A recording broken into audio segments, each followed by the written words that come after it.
Hello les amis, bienvenue pour ce nouvel épisode de S'entreprendre. On est à l'épisode 14. 14 et ça fait trop plaisir et vous vous rendez pas compte à quel point j'avais hâte de tourner cet épisode parce que j'ai pas pu le tourner dimanche dernier au soir. Donc nous sommes actuellement lundi soir, même plutôt mardi matin à minuit 35. Donc c'est un épisode assez tardif. Donc je vais prendre la voix qui va avec. Et je suis trop content de le faire parce que je voulais le faire, j'ai pas pris le temps, le dimanche. J'ai quand même pas mal d'énergie là ce soir et je me suis dit que c'était le bon moment pour nous faire ce bel épisode hebdomadaire. Pour ceux qui découvrent le podcast, bienvenue sur S'entreprendre, le podcast pour les entrepreneurs qui ont envie de s'entreprendre soi-même, qui ont compris que, la quête entrepreneuriale, c'est aussi se découvrir, s'améliorer, mieux performer pour au final, chercher des objectifs encore plus ambitieux, mais surtout se découvrir et s'entreprendre soi-même. C'est vraiment ma petite phrase à moi, mon petit dicton. Et dans ce podcast, je partage l'ensemble de mes enseignements, ce que j'apprends tout au long de la semaine, ce que j'apprends dans toute ma quête entrepreneuriale et aussi à travers les projets que je porte. Le projet du moment, et bon, ça fait déjà un bon moment vu que ça fait 3 ans et on est parti aussi pour quand même de belles années encore, c'est Gross Hiring. Gross Hiring, une entreprise qu'on a créée avec Hugo Dolphus et Marie-Lou Gérard, où on éduque et on forme les recruteurs à l'ensemble des méthodes du growth qu'ils appliquent au monde du recrutement. Donc le growth, le marketing et la vente au service des recruteurs. On apprend les nouvelles méthodes, les nouveaux outils pour qu'ils puissent rencontrer plus de candidats qualifiés et aller chercher plus de rencontres. Dans cet épisode, ce que j'aimerais vous partager, ça va être les actualités de la semaine. Je me suis rendu compte que je prenais beaucoup de temps sur les actualités qui apportaient pas forcément beaucoup de valeur. Donc on va les ratisser très rapidement à chaque fois pour les prochains épisodes. Plus je me suis rendu compte que j'étayais beaucoup trop sur l'ensemble des enseignements et qu'il fallait que j'aille plus droit au but. Donc l'ensemble des prochains épisodes vont être un format un peu plus court. On sera sur des formats à peu près de 30 minutes à 45 minutes max, max, max. J'ai vraiment envie de faire un truc actionnable, c'est quelque chose qui me ressemble. Et donc c'est pour ça que j'ai envie d'aller droit à l'essentiel. Pour ceux qui ne me connaissent pas, du coup, je suis Alexis Bouvet. Je suis le CEO et le cofondateur de Gross Hiring que j'ai présenté tout à l'heure. Pour compléter la présentation de Gross Hiring, c'est une entreprise qu'on a créée du coup avec Hugo et Marie-Lou. Aujourd'hui, on est une trentaine de freelances qui travaillent pour cette belle mission qui est de créer une nouvelle discipline dans le monde du recrutement. On a accompagné déjà plus de 80 maintenant clients, formé plus de 750 personnes et on a bientôt atteint, je crois qu'on est à 800 000, on n'a pas encore, clôturé le compte, mais on a 800 000 € de chiffre d'affaires sur l'année 1 et du coup, là, on entame la prochaine année avec de beaux objectifs et surtout des belles transitions de vision et de direction dont je vais vous parler tout de suite. Les actualités de la semaine en très rapide. À titre perso, j'ai fait une belle course dimanche dernier, donc pas celui d'hier, mais du coup de la semaine d'avant. J'ai couru un 10 km. Je me suis préparé du coup pour faire un 10 km. Le but, c'était pas de tenir la distance, c'était pas l'objectif parce que j'avais déjà fait plus. Mais l'objectif était d'aller chercher de la performance. Donc, c'est la première fois que je fais vraiment une course pour la perf, où je me suis entraîné vraiment avec des indicateurs, aller chercher un temps, etc. Donc mon but, c'était d'aller chercher 45 minutes, ce qui faisait une allure de 4,30 le kilomètre. Donc en gros, je fais 1 kilomètre en 4,30. J'ai réussi à atteindre quasiment mon objectif, donc je suis pas du tout déçu, mais je suis vraiment assez proche. J'ai fait 46 minutes 30, donc il m'a manqué 1:30 sur cet objectif, mais je suis très, très, très content parce que je m'attendais même pas à pouvoir dépasser aller en dessous de la barre des 50 minutes. Donc grosse, grosse, grosse victoire. J'ai eu un bel entraînement avec mon coach. Il me manque encore quelques minutes et quelques secondes, mais ça, du coup, ce sera pour les prochains. Et du coup, ça fait plaisir. Je me suis poussé vraiment beaucoup dans mes retranchements. J'ai jamais été aussi mal sur une course. J'avais eu envie de vomir à la fin, sur les 100 derniers mètres. Ça s'est joué énormément au mental sur les 2 derniers mètres. Je vous en parlerai un petit peu plus dans les enseignements, mais hyper intéressant de me pousser à bout, aller au bout de mes limites et voir quelles sont ces zones, justement, dans lesquelles je peux un peu m'appréhender et m'apprivoiser. Sur la partie pro, beaucoup d'échanges cette semaine. C'était Je pense 40 de mon temps sur la partie stratégie, échange avec Hugo et Marilou pour affiner la vision, un business plan sur 3 ans, voir quelle est l'activité qu'on veut développer, quelles sont nos convictions sur le monde du recrutement, quelles sont les valeurs qu'on défend et surtout où est-ce qu'on veut aller. Donc hyper intense. Un peu frustré parce qu'on a moins exécuté. On était à 60 je pense sur l'exécution. Je suis quand même une personne qui a l'habitude d'exécuter et aller dans l'opérationnel. Donc assez frustrant de faire un step back pour mieux repartir. Mais pareil, je vais vous en parler, ça m'a beaucoup appris sur la patience et s'assurer d'aller au bon endroit avant d'exécuter. Les enseignements de la semaine que je vais vous partager, il y en a 6. Le premier, c'est la patience pour définir la bonne direction, puis exécuter. Le deuxième, l'herbe est toujours plus verte ailleurs. Attention à ne pas succomber à la tentation. 3. Se projeter, laisser reposer les idées pour s'assurer qu'on va kiffer. C'est un peu flou, mais je vous le détaillerai juste après. Les enjeux d'aujourd'hui ne sont pas les enjeux de demain. L'extra mile améliore la force mentale. Et finalement, do things that don't scale. On est parti pour ce 14e épisode, les amis, de s'entreprendre. Je vais prendre une petite gorgée d'eau, comme à mon habitude, et on va partir sur ces 6 enseignements ensemble, et on va kiffer. C'est ça le plus important. Hop, petite gorgée d'eau.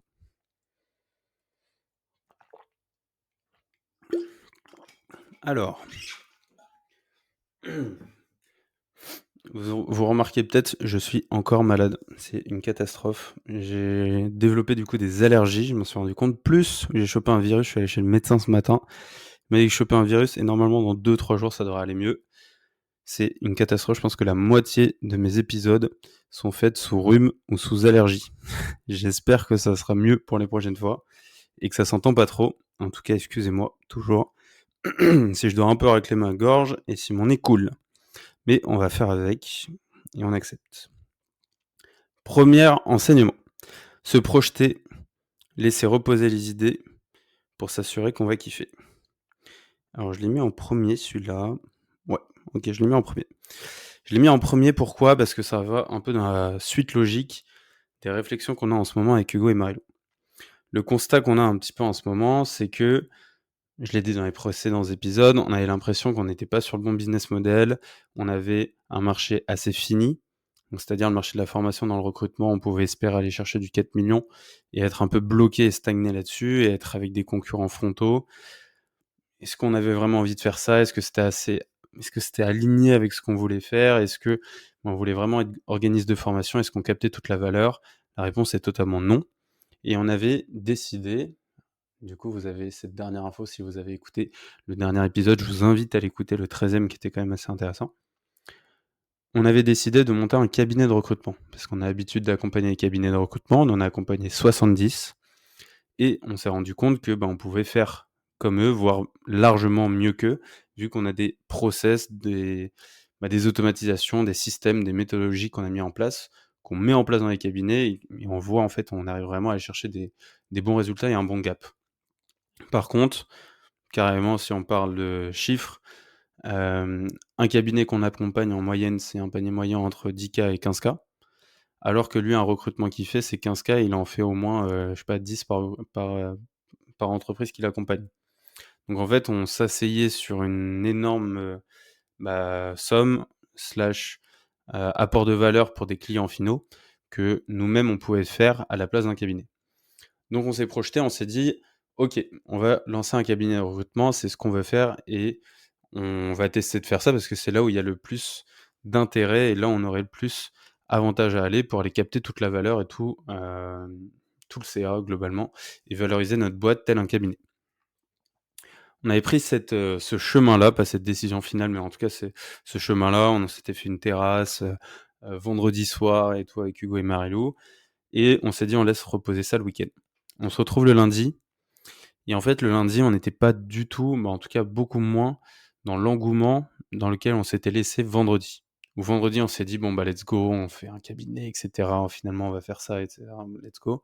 Et là on s'est rendu compte qu'en laissant reposer l'idée, en se projetant à 2 ans, 3 ans, et en imaginant tout ça pendant tout le week-end, on s'est rendu compte que ça nous faisait pas du tout kiffer. Mais en tout cas, beaucoup moins que ce qu'on ne pensait.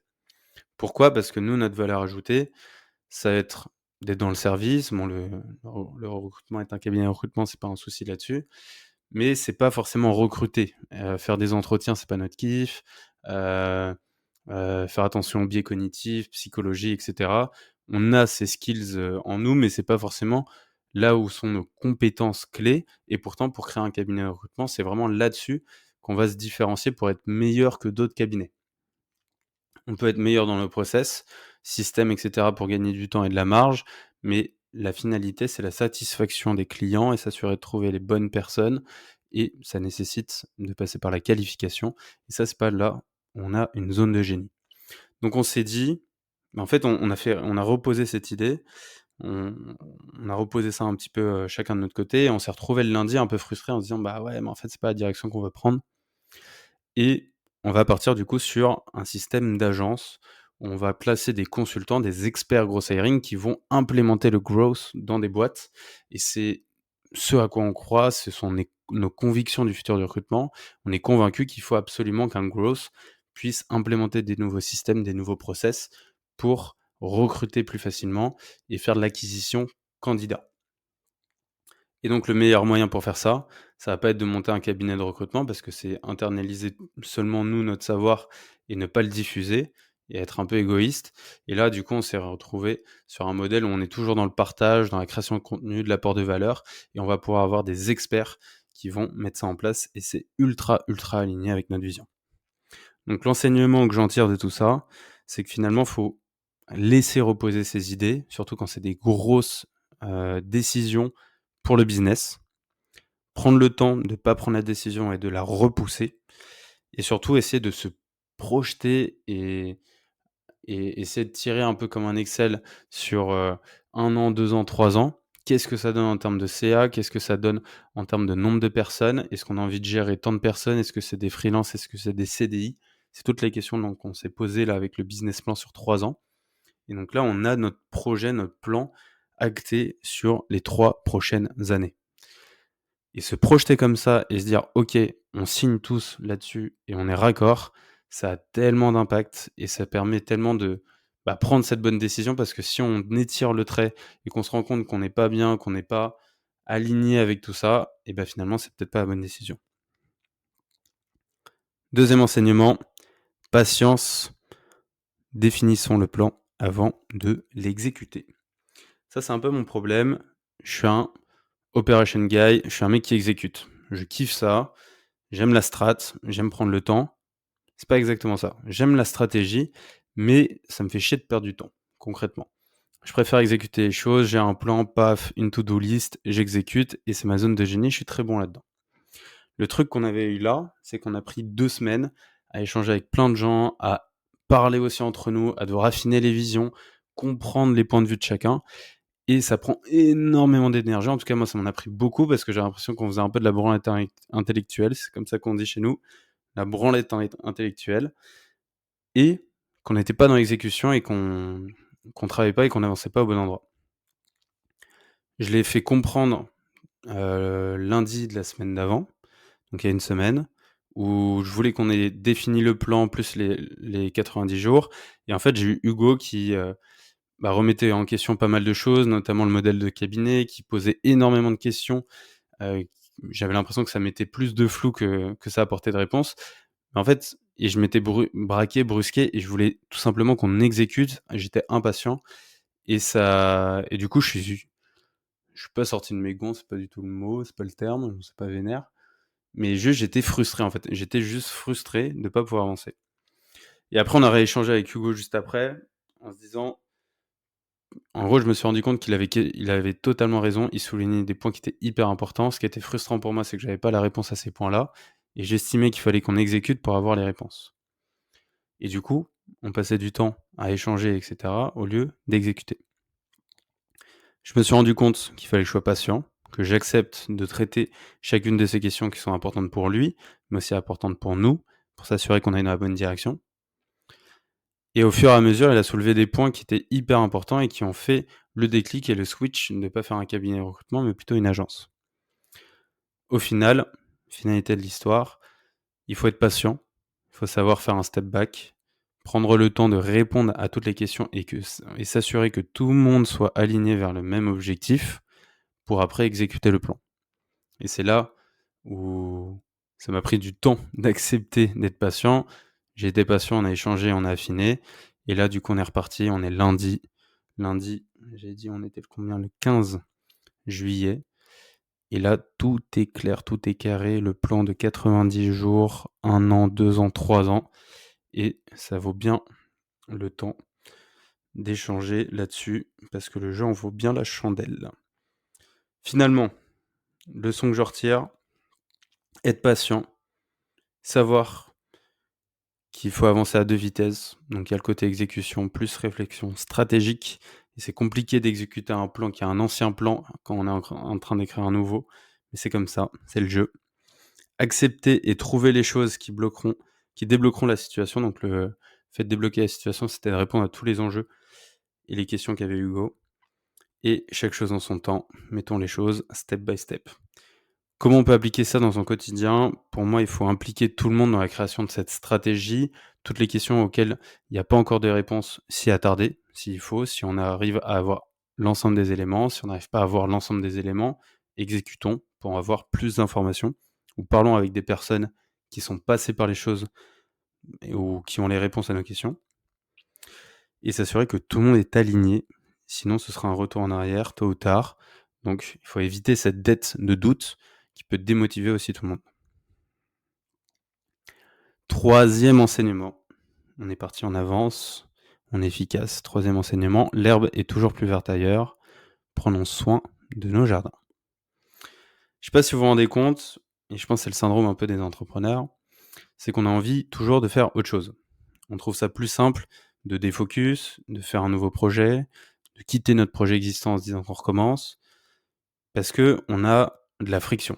On a un obstacle, on a un truc qui nous fait peur, qui est insurmontable, et du coup, on se dit je l'écarte et je fais un chemin qui est plus facile. Combien de fois, je pense que ça nous est tous arrivé en tant qu'entrepreneur, peut-être pas tous, mais je pense qu'en partie, on a tous eu ces réflexions. Pourquoi je fais tout ça? Pourquoi je me casse la tête? Et pourquoi j'irais pas chercher un CDI où je serais bien payé, je ferais du 9h 17h, je serais content, je passerais du temps avec mes potes, avec ma famille et j'arrêterais de me prendre la tête avec ces histoires d'entrepreneuriat. Pareil, pourquoi je me lancerais pas en freelance? Je ferais des TGM hyper élevés et je serais tout seul et ça se passera très, très bien. Je prends juste une gorgée d'eau et je vous laisse vous poser ces questions-là, si c'est le cas et je reviens.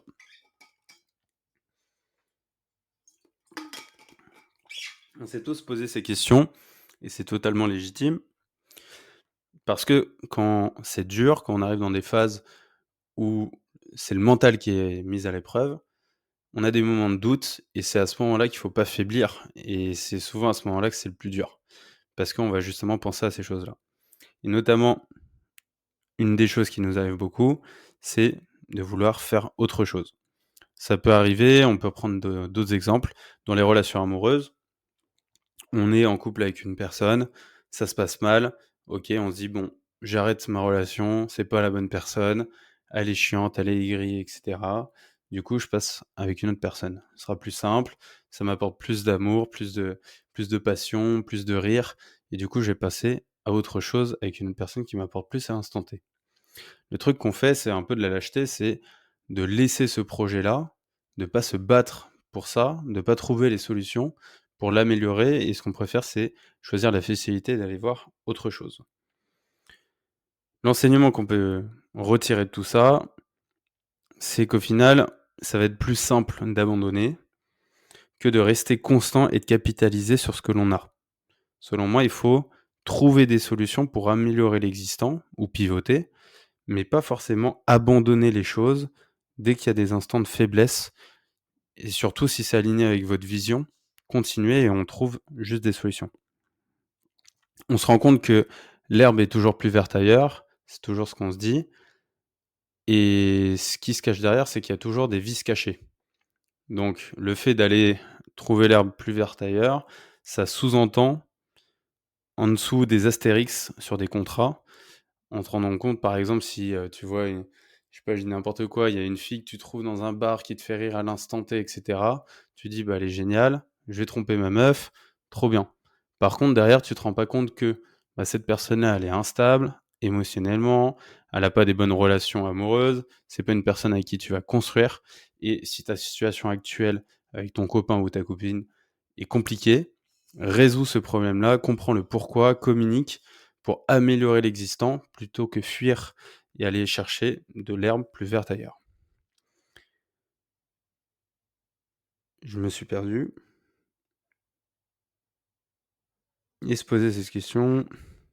Ouais, et surtout se demander, je pense que c'est ça aussi qui est hyper important, c'est de se demander pourquoi on va vouloir voir l'herbe du voisin qui est plus verte ailleurs.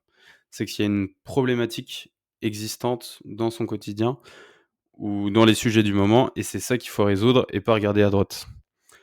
Voilà, petite conclusion qui est vraiment nulle à chier, je l'avoue, mais vous avez compris l'idée. Quatrième enseignement, les enjeux d'aujourd'hui ne sont pas les enjeux de demain. Ça, c'est une phrase que j'ai beaucoup entendue de mes prospects.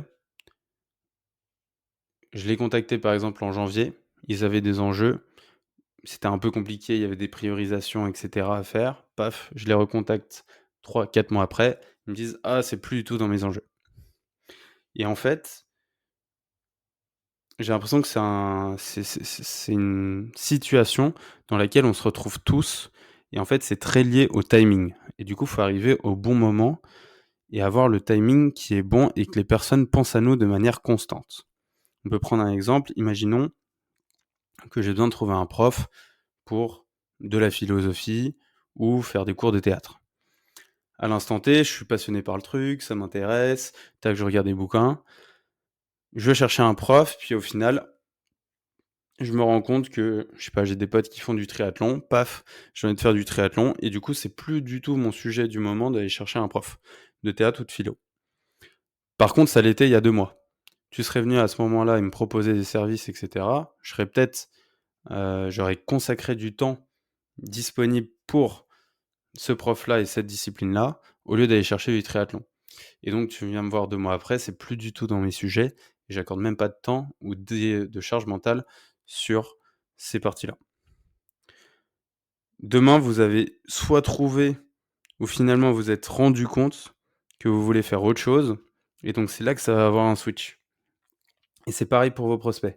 Et c'est pour ça que c'est hyper important de relancer, de montrer constamment ce que vous faites, de créer des relations, inviter les gens à dîner, partager du contenu pour que les gens, à l'instant T, lorsqu'ils ont ce besoin-là, ils pensent à vous, ils vous appellent et ils se disent: «Vous êtes la bonne personne pour m'aider». Parce que l'enjeu qu'il a aujourd'hui ne sera pas l'enjeu de demain et donc il faut arriver au bon moment, il faut le cueillir au bon moment parce qu'il y a plein de facteurs. Il va y avoir des facteurs économiques, le marché, le budget qui est alloué, la structuration en interne, la stratégie. Il y a plein de choses qui peuvent faire prendre d'autres décisions, vos prospects, et ne pas travailler avec vous. Donc aligner absolument le timing avec l'importance de résoudre un problème à l'instant T, hyper important, et surtout arriver au bon moment et relancer les gens pour qu'ils puissent faire appel à vous. 5e enseignement, l'extra mile améliore la force mentale. Ça, je l'ai appris avec tous mes entraînements triathlon. Il y a une notion que j'aime bien mettre en plus, c'est le extra mile. Ça, c'est un petit kiff qu'on a aussi avec Paul, mon coloc, avec qui aussi je prépare les triathlons. C'est de se dire comment tu peux aller chercher cet extra mile, cet effort supplémentaire dans tes entraînements, dans tout ce que tu fais, pour améliorer ta force mentale. Souvent, quand on a des périodes qui sont dures, je prends mon exemple du 10 km que j'ai fait la semaine dernière. J'ai fait ce 10 km. Lorsque j'avais les 2 derniers kilomètres, c'était hyper dur. Je me suis dit: «Je ralentis». Je me suis dit: «En vrai, arrête-toi». Je me suis dit, je voyais des gens qui étaient sur le bas-côté, qui marchaient. «Vas-y, marche». Et j'avais toutes ces pensées qui m'arrivaient dans la tête et au lieu de ça, bah, j'accélère. Je fais l'extra mile et c'est à ce moment-là qu'on endurcit sa force mentale. C'est souvent dans ces moments où le physique nous lâche et du coup, le mental doit prendre le relais et donc ce mental-là, pour le blinder au max, il faut faire l'extra mile, l'effort supplémentaire qui est plutôt psychologique et qui va impacter le physique. Et donc ça, on peut le retrouver dans la course, on peut le retrouver aussi dans le business, dans le service client par exemple, ça marche très bien. À quel point on va satisfaire un client de manière B à bas qui est 10 sur 10 et après comment on va aller chercher l'extra mile qui va faire qu'on va améliorer notre service, le rendre encore plus content et avoir ce mindset d'extra mile dans tout ce qu'on fait. Donc je pense qu'il est hyper important de faire l'effort supplémentaire en plus. Ça veut pas dire qu'il faut et ça, il faut le prendre avec des pincettes. Ça dépend des contextes et ça dépend de qui ça touche. Si par exemple vous devez faire une landing page et qu'elle doit sortir et faire un 80%, faites-le. Ça sert à rien d'aller chercher l'extra mile. Le 20% que vous allez passer en plus, ça va être tellement plus important que le 80% que vous avez mis déjà pour créer juste la structure. Donc attention à ne pas prendre ça à la lettre, mais c'est plutôt, dans certains cas, certaines circonstances, faites l'effort supplémentaire qui aura de l'impact, quelque chose de qualitatif, et surtout quand ça impacte d'autres personnes. C'est ce qui va vous faire progresser, ce qui va vous faire améliorer votre mindset.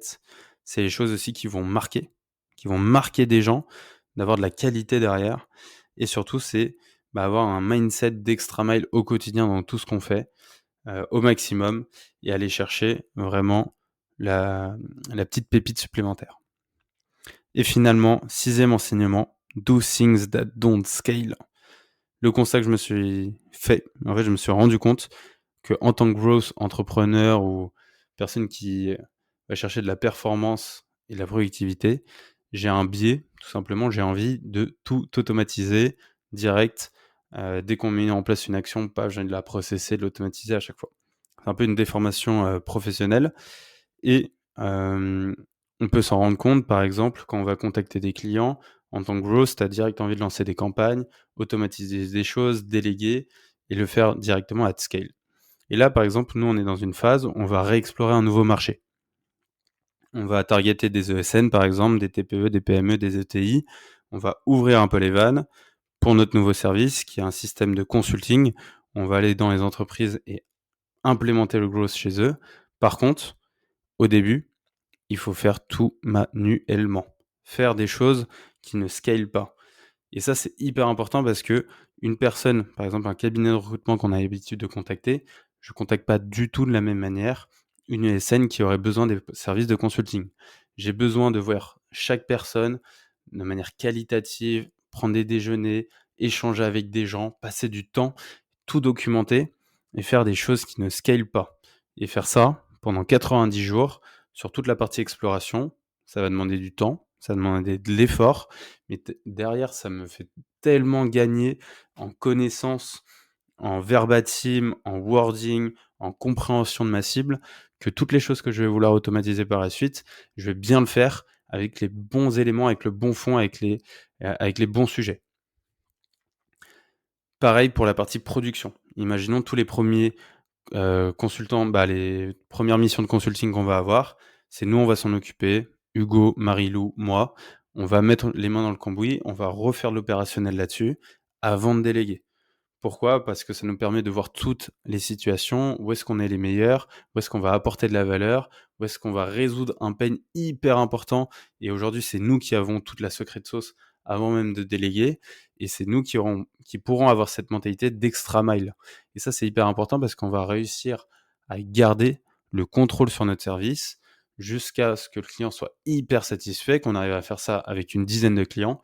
Et après, on repart sur ce process de délégation, de scaler, mettre en place des process. Mais pas avant. Au début, il faut faire des choses qui ne scalent pas. Et même, il y a beaucoup de choses en tant qu'entrepreneur que vous devez faire qui ne scalent pas. Partager des choses, apporter de la valeur, prendre des dîners, prendre des verres, aller à des événements. Toutes ces choses-là, c'est pas du tout scalable. Mais pourtant, c'est ça qui va vous donner des idées, qui vont faire rencontrer des personnes qui vont être géniales.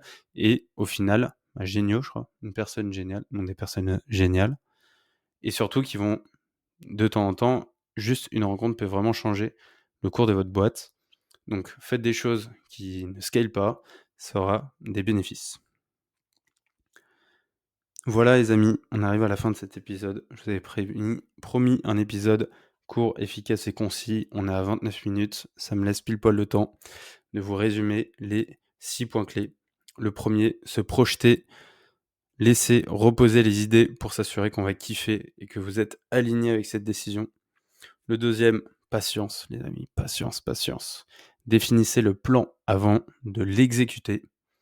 Le troisième enseignement, l'herbe est toujours plus verte ailleurs. Attention, prenons soin de nos jardins. C'est le plus important que regarder le jardin d'à côté. Quatrième enseignement, les enjeux d'aujourd'hui ne sont pas les enjeux de demain. Donc, assurez-vous d'être là au bon moment et d'avoir le bon timing. Cinquième enseignement, l'extra mile améliore la force mentale.